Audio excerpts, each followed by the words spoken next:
New Zealand's always been dominated by foreign companies, whether it was colonisation or neoliberalism. Now what the government's done is negotiate in secret for us to sign up to the TPPA. I've been working around these deals for several decades now. One of the biggest problems about the Trans-Pacific Partnership Agreement is that it gives foreign investors the right to sue sovereign governments when governments do what they should, and they regulate or introduce new policies. Investor-state disputes are basically an assault on our sovereignty.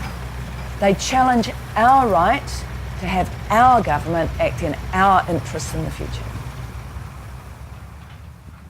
One of the worst examples of how this right of foreign investors to sue governments operates is what's happened with Oceana Gold in El Salvador. You've got a country where 97% of the water supply is contaminated. You use cyanide to extract gold. That affects the water supply. When you have toxic water supplies, as the people of El Salvador have to face, you have health issues, you have displacement issues, you have a whole lot of social issues. People of El Salvador have been fighting against colonisation for centuries. Now they're faced with the corporate colonisation of mining companies. The people of El Salvador said no more. And the government finally imposed a moratorium on more mining licenses.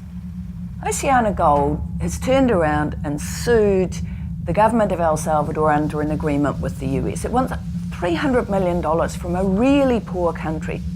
When El Salvador defends itself in one of these investment tribunals, it's not like an ordinary court. The judges are actually practicing investment lawyers as well. They're ad hoc tribunals, so they're just set up for the case. There's no consistency or predictability in what will happen.